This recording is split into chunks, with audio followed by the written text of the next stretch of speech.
आजको क्लासमा हामी फंक्सनको बारेमा कुरा गर्छौं। अंग्रेजीमा ठ्याक्कै फंक्सन भन्ने बित्तिकै कुनै एउटा काम भन्ने बुझिन्छ, कुनै एउटा स्पेसिफिक टास्क जसलाई चाहिँ हामीले कुनै स्टेटमेन्ट्सहरू लेखेर चाहिँ परफर्म गर्छौं भने र त्यसलाई एउटा सिंगल नाम दिन्छौं भने हामी प्रोग्रामिङ ल्याङ्ग्वेजमा फंक्सन भन्छौं। सी ल्याङ्ग्वेज भनेको प्रोसिड्युरल ल्याङ्ग्वेज हो, जसलाई हामी स्ट्रक्चर्ड प्रोग्रामिङ ल्याङ्ग्वेज पनि भन्छौं। यसको बेसिक बिल्डिङ ब्लक भनेको चाहिँ फंक्सन हो। जुनसुकै कामलाई डिभाइड गर्नु पर्यो, कार्य विभाजन गर्नु पर्यो भने त्यसको सानो एकाइ भनेको चाहिँ फंक्सन हो। भनेको हामीले जति पनि काम गरिरहेछौं सबै एउटा ब्लक भित्र लेखिरहेछौं, त्यो ब्लकको नाम मेन हो र त्यो हाम्रो मेन फंक्सन हो। फंक्सन भनेर सी ल्याङ्ग्वेजमा चिन्ने एउटा सजिलो तरिका छ।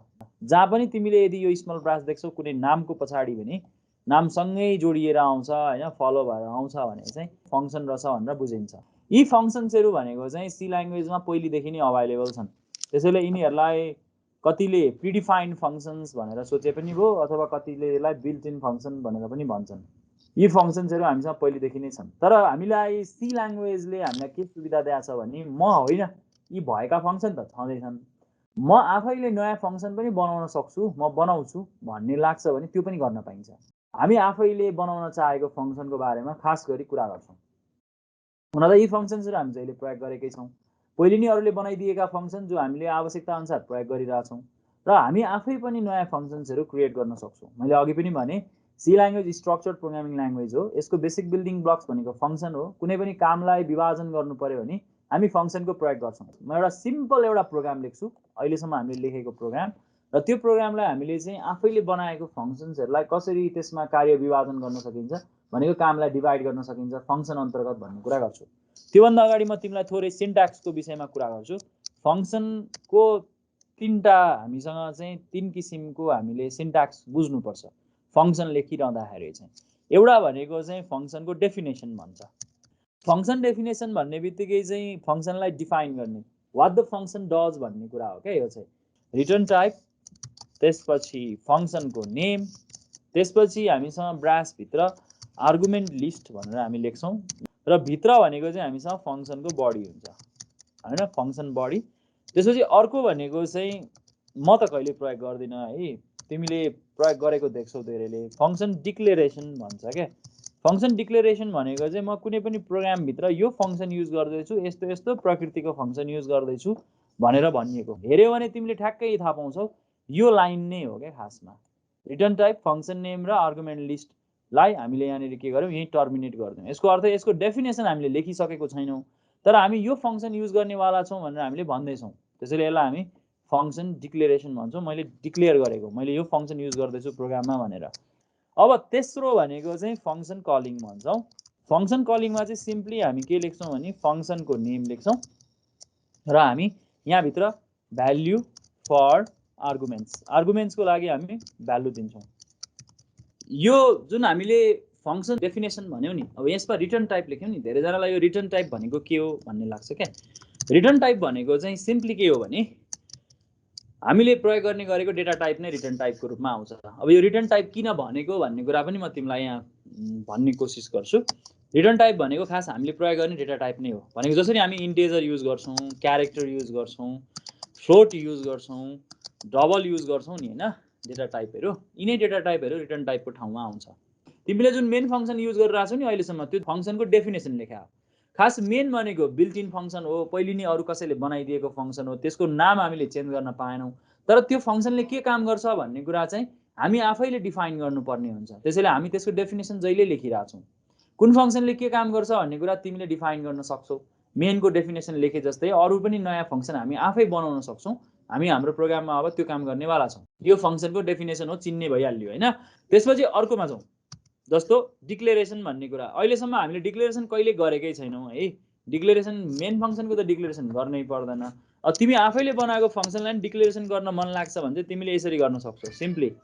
अब फंक्सन कलिङमा जाउँ। यो तिमीले देखेको छैनौ, अहिलेसम्म हामीले डिक्लेरेसन गरेकै छैनौ, त्यसैले यो तिमीले देखेको छैनौ। यो स्टेटमेन्ट हाम्रो प्रोग्राममा अहिलेसम्म आएको छैन, ठीक छ। अब अर्को एउटा चाहिँ आएको छ, फंक्सन कलिङ आएको छ। जस्तो तिमीले प्रिन्टएफ लेख्ने गरेको छौ, तिमीलाई याद छ होला। प्रिन्टएफमा तिमीले जस्तो वेलकम भनेर लेख्यौ, यो जुन स्टेटमेन्ट जुन देखिरहेछौ नि, सिन्ट्याक्स हेर ठ्याक्कै फंक्सन नेम भनेको यहाँनिर तिम्रो के हो, प्रिन्टएफ हैन। यो फंक्सन नेम भयो हो। यहाँबाट सिम्पली हेर्दा देखिहाल्यो यो फंक्सन नेम हो अनि यो ब्रास सुरु भयो यो ब्रास क्लोज भयो यहाँ ब्रास सुरु भयो यो ब्रास क्लोज भयो यहाँ भित्र भ्याल्यु फर आर्गुमेन्ट्स भनेको छ यसको अर्थ यो जुन हाम्रो भ्याल्यु हो यो भ्याल्यु भनेको वेलकम डबल कोट भित्र जुन वेलकम लेखिएको छ यो स्ट्रिङ डेटा हो नि त हैन यो हामीले आर्गुमेन्ट्सको रूपमा दिएको छौं अब म तिमीलाई फंक्सनमा आर्गुमेन्ट्स र रिटर्न टाइप भनेको के हो त्यसलाई थोरै बुझाउने कोसिस गरिहालौँ ल यो सुनिहाल त्यसपछि अनि हामी प्रोग्राममा जाउँला आर्गुमेन्ट्स एन्ड रिटर्न टाइप यो रिटर्न टाइपको कन्सेप्ट र आर्गुमेन्ट्सको कन्सेप्ट तिमीले बुझ्यौ भने तिमीलाई सजिलो हुन्छ जस्तो मानौ मसँग एउटा फंक्सन छ है यो एउटा फंक्सन मैले एउटा चित्र बनाउन खोजेँ यसरी नै मसँग अर्को एउटा फंक्सन छ फंक्सन्सहरुको बीचमा इन्टरेक्सन हुन्छ म सपोज यो फंक्सनको नामकरण गरे मैले यो फंक्सनलाई मैले a भने यो फंक्सनलाई मैले b भने a भन्ने फंक्सनले एरिया क्याल्कुलेट गर्छ क्याल्कुलेट्स द एरिया b भन्ने फंक्सनले चाहिँ के गर्छ भन्दाखेरि भोल्युम क्याल्कुलेट गर्छ अब हामीलाई थाहा छ एरियासँग यदि हामीले हाइट मल्टिप्लाई गर्यौं भने अथवा डेप्थ मल्टिप्लाई गर्यौं भने त्यसको भोल्युम आउँछ एरिया त a भन्नेले क्याल्कुलेट गरिसकेको छ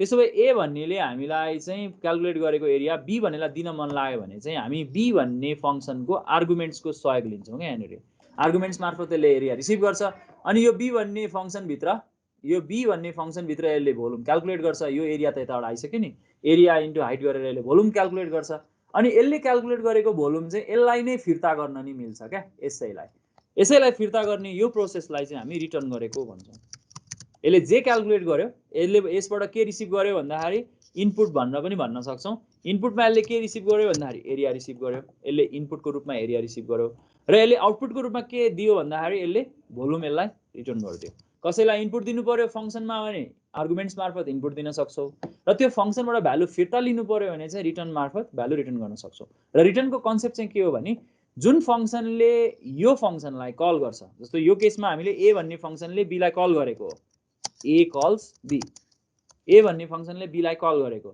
कुनै पनि फंक्सनलाई हामीले कल गरेपछि मात्रै त्यो एक्टिभ हुन्छ नभए यो प्यासिभ एन्टिटी हो फंक्सन लेख्दैमा कुनै पनि प्रोग्राममा फंक्सन लेख्दैमा त्यो फंक्सन एक्जिक्युट हुँदैन आफै यो केसमा a भन्ने फंक्सनले b भन्ने फंक्सनलाई कल गर्यो यसले a भन्ने फंक्सनले भ्यालु पनि अवेलेबल गर्यो इनपुट दियो एरिया अनि यसले क्याल्कुलेट गरिसकेको भ्यालु फेरि रिटर्न गरेर कसलाई दिन्छ a लाई नै दिन्छ त्यसैले जसले कल गर्छ त्यसलाई मात्रै फिर्ता गर्न मिल्छ रिटर्नको कन्सेप्ट चाहिँ यो हो है फेरि त्यसैले रिटर्न टाइप भनेको चाहिँ कस्तो खालको भ्यालु रिटर्न गर्ने हो b ले कस्तो किसिमको भ्यालु रिटर्न गर्ने हो रिटर्न टाइपमा त्यही लेखिन्छ जस्तो यो केसमा भोल्युम भनेको इन्टिजर टाइपको हो भने यसको रिटर्न टाइप इन्टिजर लेख्नु पर्छ यदि यसको भोल्युम डबल टाइपको हो भने रिटर्न टाइपमा डबल लेख्नु पर्छ यदि यसको भोल्युम चाहिँ फ्लोट टाइपमा छ भने चाहिँ क्याल्कुलेट भएर आएको भ्यालु यसले रिटर्न गर्ने भ्यालु फ्लोट टाइपको हुनुपर्छ अब कति फंक्सन्सहरु यस्ता हुन्छन् जसले केही पनि भ्यालु रिटर्न गर्दैनन् लिने मात्रै नदिने पनि हुन्छन् कति फंक्सन्सहरु जस्तो तिम्रो कोही एउटा साथी होला जसले चाहिँ जहिले तिमीबाट खाजा खान्छ तर उले कहिले तिमीलाई खाजा खुवाउँदैन रिटर्न कहिले गर्दैन तिमीलाई तिम्रो खान्छ मात्रै अनि उले आर्गुमेन्ट रिसिभ मात्रै गर्छ उले रिटर्न कहिले गर्दैन त्यसैले यदि कुनै पनि फंक्सनले कहिले भ्यालु रिटर्न गर्दैन अनि त्यस्तो बेलामा हामीसँग लेख्ने एउटा हामीसँग कीवर्ड छ void भन्छ void भनेको नो रिटर्न टाइप भन्ने अर्थ लाग्छ यदि तिमीले रिटर्न टाइपको ठाउँमा चाहिँ यदि तिमीले void लेख्छौ भने यो फंक्सनले केही पनि भ्यालु रिटर्न गर्दैन भन्ने बुझिन्छ त्यसैले हामीले void लेख्नु पर्ने हुन्छ कति केसेसमा जहाँ हामीलाई भ्यालु रिटर्न गर्नु छैन भने कति फंक्सन्सहरु त्यस्ता हामीले लेख्छौं जसले कलिङ फंक्सनलाई केही पनि फिर्ता गर्दैन अब तिमीलाई लाग्न सक्छ शंका मेन भन्ने फंक्सन जुन हामीसँग छ अघि मैले भने फंक्सन भनेको प्यासिभ एन्टिटी हो यसलाई त कसै न कसैले कल गर्नुपर्छ नभए त यो एक्जिक्युट हुँदैन अब मेन भन्ने फंक्सन त छ नि त त्यहाँनिर हैन हामी त कसैले पनि कल गर्दैनौं मेन भन्ने फंक्सनलाई तै पनि त्यो एक्जिक्युट भइराछ नि भन्ने कतिलाई लागिरा होला अब हामीले मात्रै कल नगरेको हो क्या मेन भन्ने फंक्सनलाई कसै न कसैले त कल गर्नै पर्छ नभए त्यो एक्जिक्युट नै हुँदैन त्यसैले मेन भन्ने फंक्सनलाई हाम्रो अपरेटिङ सिस्टमले कल गर्छ कल नगरी कहिले फंक्सन एक्जिक्युट हुँदै हुँदैन अपरेटिङ सिस्टमले बाइ डिफल्ट मेन भन्ने फंक्सनलाई कल गर्छ त्यसैले हाम्रो प्रोग्रामको एक्जिक्युसन मेनबाट सुरु हुन्छ हामी जहिले भन्छौं नि प्रोग्रामको एक्जिक्युसन मेनबाट सुरु हुन्छ भनेर त्यो यतिकै भने हैन त्यो चाहिँ मेन भन्ने फंक्सनलाई हाम्रो अपरेटिङ सिस्टमले बुझ्छ जान्दछ चिन्दछ त्यसैले उल्ले के गर्छ भने मेन फंक्सनलाई कल गर्दिन्छ त्यसैले मेन फंक्सनले अन्तिममा हामीले जुन रिटर्न लेखिराछौं नि त्यो रिटर्न स्टेटमेन्ट भनेको अपरेटिङ सिस्टमलाई फिर्ता गरायो के त्यो भ्यालु जुन हामी मेन फंक्सनमा लेखिराछौं नि इन्टिजर मेन भनेर यसको मिनिङ पनि अब आएर बुझिहाल म यही बुझाइदिन्छु हामी जहिले लेख्ने गरेका छौं रिटर्न 0 भनेर यसको अर्थ के हो भन्ने कुरा अब यहाँ क्लियर हुन्छ होला रिटर्न स्टेटमेन्टले भ्यालु रिटर्न गर्ने काम गर्छ कुन टाइपको भ्यालु रिटर्न गर्छ भन्दा इन्टिजर टाइपको भ्यालु रिटर्न गर्छ त्यसैले यहाँ हामीले यहाँ 0 लेखा हो हामीले यो 0 लेख्नुको अर्थ छ हेर अपरेटिङ सिस्टममा नम्बरको कोड हुन्छ यो 0 को अर्थ भनेको सक्सेसफुल्ली टर्मिनेट भयो भनेर भनेको हो तिमीले कुनै पनि प्रोग्राम चाहिँ सक्सेसफुली टर्मिनेट भयो भन्ने सूचना दिनको लागि अपरेटिङ सिस्टमलाई यहाँ 0 लेखेर स्ट्याटस मेसेज दिएको अपरेटिङ सिस्टमलाई। यदि तिमीले 0 बाहेकको कुनै अर्को नम्बर दिन्छौ भने, सपोज मानौ तिमीले 1 दियौ भने त्यो चाहिँ फेलर भएछ भन्ने अर्थ लाग्छ, अथवा 5 दियौ, 20 दियौ, 25 दियौ, नम्बर अरु जेसुकै दियौ, त्यो फेलर भएर प्रोग्राम टर्मिनेट भएछ भन्ने अर्थ लाग्छ। त्यही भएर तिमी कति प्रोग्राम्सहरुमा कहिलेकाहीँ बिचैबाट टर्मिनेट हुन खोज्छौ, तिमीले चाहिँ समस्या आयो भने त्यहाँबाट एक्जिट गर्न खोज्छौ हैन, रिटर्न गर्न खोज्छौ, त्यस्तो बेलामा तिमीले चाहिँ 0 बाहेकको अरु नम्बर लेख्नु राम्रो हुन्छ। त्यसले मिनिङ दिन्छ क्या, भनेको फेलर भयो, इररको कारणले गर्दा हामीले प्रोग्राम टर्मिनेट गरेको हो भन्ने बुझाउनु पर्यो भने 0 बाहेकको अरु नम्बर लेख्छौं। अब यहाँ चाहिँ जहिले 0 किन लेखिएको छ भन्दाखेरि यो लास्ट स्टेटमेन्टमा लेखिराछौं, लास्ट सम्म आइपुग्नु भनेको त प्रोग्राम त्यो भन्दा माथिको स्टेटमेन्ट सबै एक्जिक्युट भएर त्यहाँ आइपुगेको हो। यसको अर्थ प्रोग्राम सक्सेसफुली टर्मिनेट भयो भन्ने कुरा बुझ्यौ। अब हामी लागौं हाम्रो फंक्सनको डेफिनेसन तर्फ। हामी हाम्रो प्रोग्राममा फंक्सन कसरी प्रयोग गर्छौं म तिमीलाई देखाउने कोसिस गर्छु। एउटा सिम्पल प्रोग्राम लेख्छु, हामीले पहिले लेख्ने गरेको प्रोग्राम, र त्यसलाई फंक्सन युज गरेर कन्भर्ट गरेर तिमीलाई देखाउँछु। युजर डिफाइन्ड फंक्सन, म एकदमै सिम्पल प्रोग्राम पहिले लेख्दै छु, त्यसपछि अरु कुराहरु यसमा हामी लेख्दै जाउँला, तिमीलाई सजिलो पनि हुन्छ होला। यति सानो प्रोग्राममा फंक्सन थप्नु त राम्रो कुरा होइन, किनकि फंक्सन भनेको चाहिँ जब प्रोग्राम बढ्दै जान्छ साइज, अनि त्यो कामलाई विभाजन गरेर त्यसलाई टुक्रा टुक्रामा राख्यो भने राम्रो देखिन्छ। जस्तो कुनै एउटा घर धेरै ठुलो भयो भने त्यसमा कोठाहरु बनाइन्छ हैन, सेक्सनहरु छुट्याइन्छ। अनि घर सानो छ भने त एउटै मात्रै कोठा भए पनि भइहाल्यो हैन, त्यो चाहिँ तिमीले बुझ्नु पर्यो। तर अब हामी एकाडेमिक रूपमा फंक्सन बुझ्नको लागि सानै प्रोग्राममा पनि फंक्सनको युज गरेर हेर्दै छौं है त। मैले यो print f welcome to second semester भनेको छु नि, यसलाई म हटाइन्छु। अब म के गर्नेवाला छु भने म एउटा फंक्सन थप्नेवाला छु। म यस्तो फंक्सन थप्नेवाला छु जसले केही पनि भ्यालु रिटर्न गर्दैन भने म भोइड लेख्नेवाला छु। मैले एउटा डिस्प्ले मात्रै गर्न खोजेको छु, वेलकम टु सेकेन्ड सेमेस्टर भनेर, त्यसैले म एउटा फंक्सन बनाउँदै छु, डिस्प्ले भन्ने फंक्सन। अब मेरो वेलकम टु सेकेन्ड सेमेस्टर मैले यहाँ लेख्छु। हेर, फंक्सन प्यासिभ इन्टिटी हो, त्यो फंक्सनलाई कल नगरिकन त्यो एक्जिक्युट हुँदैन। मैले अब यतिकै यो प्रोग्रामलाई रन गरे भने यो वेलकम टु सेकेन्ड सेमेस्टर तिमीले आउटपुटमा देख्दैनौ। चेक गरौँ है त, किन देख्दैनौ भने यो डिस्प्ले भन्ने फंक्सनलाई हामीले कल नगरिकन यो एक्जिक्युट हुँदैन। कल गर्ने सिन्ट्याक्स अघि मैले लेखेको थिएँ, त्यो सिन्ट्याक्स लेखेपछि मात्रै कहाँबाट कल गर्ने भन्ने कुरा पनि मिनिङ हुन्छ। हेर, कुनै पनि फंक्सनलाई कल गर्न तिमीले विदिन द ब्लक मात्रै कल गर्न पाउँछौ। भन्न खोजा यो केसमा तिमीले यो मेन फंक्सन भित्रबाट मात्रै, यहाँ त अर्को फंक्सन त मेन त हो नि हैन, भनेपछि मेन फंक्सन भित्रबाट यो फंक्सनलाई कल गर्यो भने मात्रै यो एक्जिक्युट भएको देख्छौ, किनकि मेन फंक्सनलाई त अपरेटिङ सिस्टमले कल गर्छ। अनि मेन फंक्सन भित्र मैले यदि यसलाई कल गर्ने स्टेटमेन्ट लेखेँ भने अनि डिस्प्ले कल हुन्छ, अनि मात्रै यो आउटपुटमा देखिन्छ, नभए हामीले देख्दैनौ भन्ने कुरा पनि चेक गरिहालौँ त। यसलाई मैले सेभ गरेँ, यसलाई मैले कम्पाइल गरेँ, अब म यसलाई एक्जिक्युट गर्छु। हेर त, तिम्रो आउटपुटमा केही पनि आएन। लेख्न त मैले वेलकम टु सेकेन्ड सेमेस्टर प्रिन्टरमा लेखेछु नि, तर यहाँ आएन। किन आएन भने हामीले यो आउटपुट नदेख्नुको मेन कारण भनेको हामीले यो डिस्प्ले भन्ने फंक्सनलाई कल नगर्नु, हामीले कल गरेकै छैन। मेन फंक्सन चाहिँ कल हुन्छ किनकि यो अपरेटिङ सिस्टमले कल गर्छ, तर मेन फंक्सनले यसलाई कल गरेपछि मात्रै अब यो डिस्प्ले फंक्सन एक्जिक्युट हुन्छ।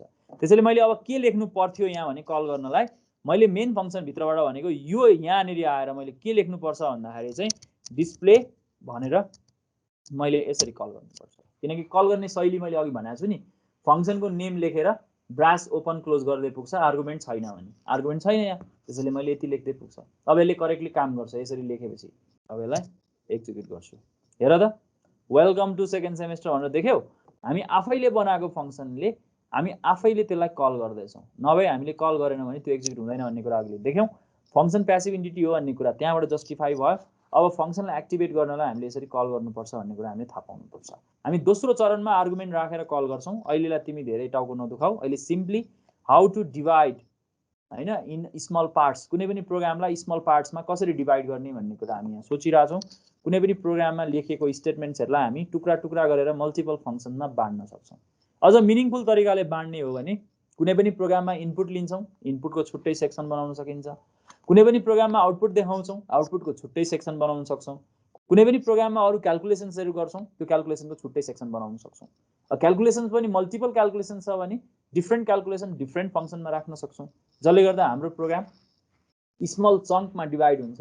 अनि त्यो पछि डिबग गर्न नि सजिलो हुन्छ। डिबग गर्ने भनेको इररहरु छ भने कुन चाहिँ सेक्सनमा इरर आयो त्यही सेक्सनलाई मात्रै हामी रिपेयर गर्न सक्छौँ, करेक्ट गर्न सक्छौँ। फंक्सनले प्रोग्राममा पावर थप्ने भन्दा पनि फङ्सन चाहिँ प्रोग्रामलाई अर्गनाइज गर्ने हो, how to organise a programme.